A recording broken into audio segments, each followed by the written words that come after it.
have long said, I've heard you say this many times, that the first woman president will be a Title IX woman, a woman who benefited from Title IX. So talk to us about that. What does that mean? Title IX was signed by Richard Nixon, as you know, in June of 1972. And that is the law that opened the floodgates for U.S. girls and women to play sports. Obviously, people were playing tennis and golf before that, and there were certainly, high school clubs and occasional games being played in phys ed classes. But this was the moment where the nation basically said, we've got to give our daughters the same opportunities as our sons. Now, I don't want to get too Pollyanna because for about 10 years, Title IX was completely ignored.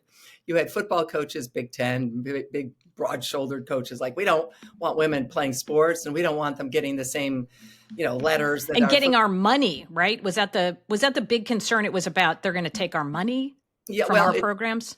Potentially, yeah. I mean, I think there was a news flash, a little bit of sexism and misogyny there in the 70s in football programs. And often the athletic director at a university had been the football coach. There was a lot of ties there. So there was great concern that men's programs would be cut. Wrestling coaches were angry. Yes, by the way, obviously, of course, totally true. Some programs were cut. That was by athletic directors who failed miserably to understand them, that the time that they had and try to work through the system and make sure they gave women an opportunity while not cutting men's sports. You're able to do it.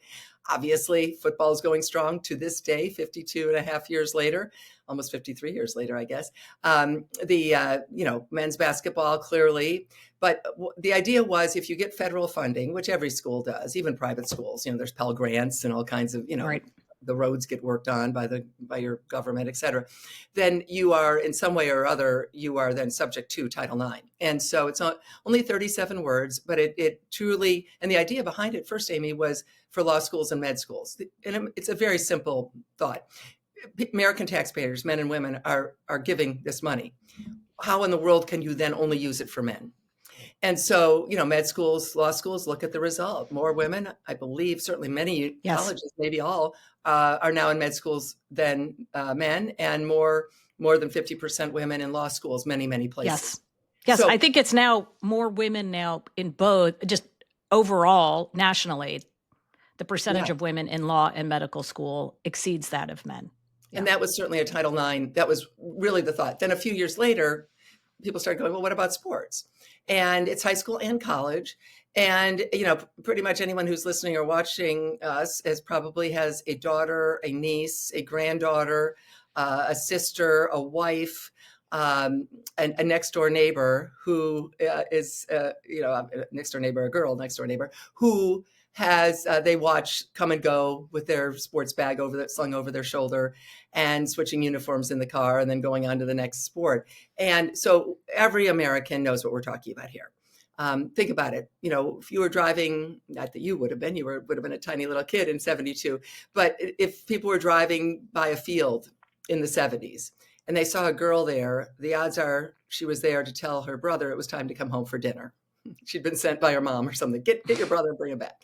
Now, as you're driving through your neighborhood and you see a whole bunch of girls or women playing field hockey or lacrosse or rugby, or a pack of 10 high school girls running a cross-country team, track team, whatever, you don't even give it a second thought. There's no double take. It's like, of course, that's Title IX. And of course, it's not just about sports. It's about giving the other half of our country the opportunity to learn those life lessons from sports, winning, even more important, losing, teamwork, sportsmanship, leadership, cooperation, of course, physical fitness. What on earth were we thinking, Amy, as a nation, to deprive 50% of our country that opportunity? So I'll wave the flag now for those. There's 3 guys who still hate Title IX. They're under a desk somewhere in Montana. Come out, guys. It's over. It's over. Obviously, I'm being funny there. Sorry, Montana. But the idea being that we love this law. This law makes the nation better and stronger. It's a better country when we are giving girls and women that opportunity to learn those life lessons and stay healthy and be leaders and be wonderful colleagues and moms and teachers and business people and whatever, coaches, whatever combination they're going to be throughout their career, they'll be better at it because they played sports.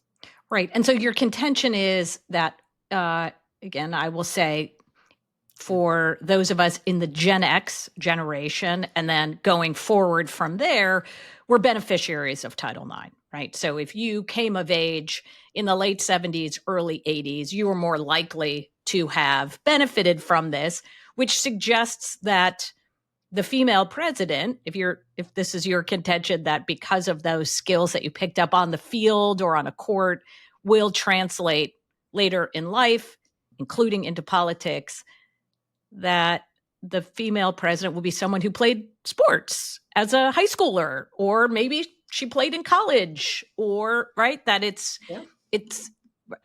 will be somebody who is not of the baby boomer era. Totally.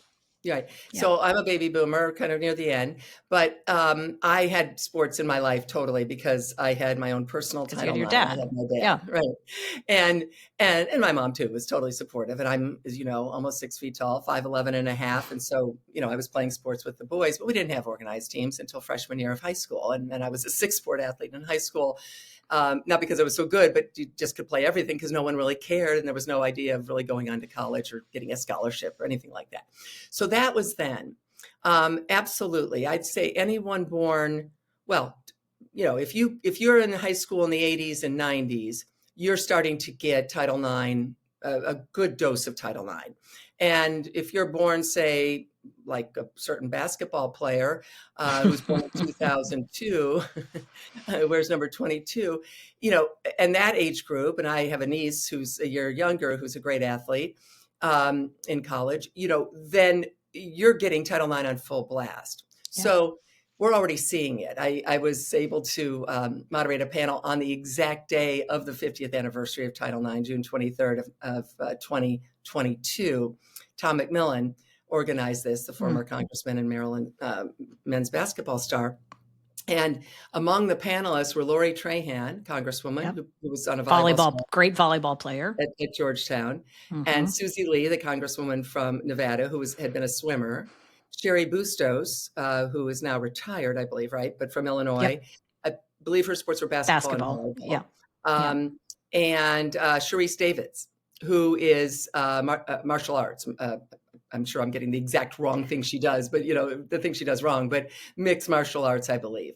So there I am moderating, a couple other people, Val Ackerman, the first president of the WNBA, a few other people were on it, but 4 congresswomen. And I said, this is the future as the audience looked at this. We were over at, I think at the Wharf or somewhere near there. The idea of not one congresswoman, not 2, not 3, but 4. And there's certainly many more that could have participated that played sports. Anyone who's born like from, late 60s on, as you know, because you're in that category, right? You got a chance to play sports, you were soccer or whatever. It was cooler. It was okay. It was fun. Your brother didn't laugh at you. Your brother probably was forced to come and watch you play, which, a generation earlier, brothers would never have given the time of day to their sister's sports. And a mom or dad wouldn't have even required them to come and be on the sidelines. So yes, absolutely. And as I've said it, and, it's interesting, we're not talking politics here, but I will name 2 people from opposite ends of the spectrum. So on her campaign plane, maybe 08, maybe 16, Hillary Clinton was talking about playing basketball in high school in the Chicago suburbs. And she was talking about the 6-on-6 girl basketball. They wouldn't allow you to cross the center line because I guess they thought if you ran full court, you couldn't have children or you'd perspire or something.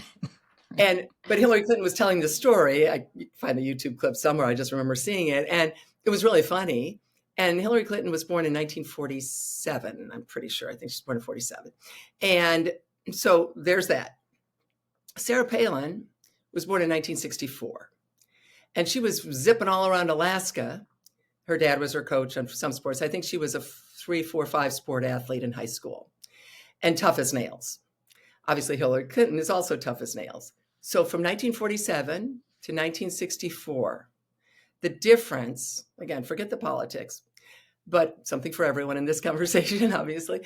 it's look at the difference in terms of sports opportunities with two women who are obviously running for either the highest or the second highest office in the land. And there's going to be so much more of that because, as you said, it's popular. Girls want to play sports. The cool girls now are playing sports. Where back in the day, the cool girls were not playing sports. And for sure, those life lessons, those will translate in every way. Governors we're seeing, more congresswomen, more state reps. All of these women played sports. I'm not saying that they're Katie Ledecky or Caitlin Clark or Serena Williams, no, or Simone Biles. No, of course not. It's just that opportunity to play. Right. And I think we will see, Bill Bradley comes to mind, right? As just a great athlete at Princeton, basketball star, Olympic gold medalist, and then, of course, running for office. The female Bill Bradley, so to speak. There'll be hundreds of them in this country over the next 20 to 30 years.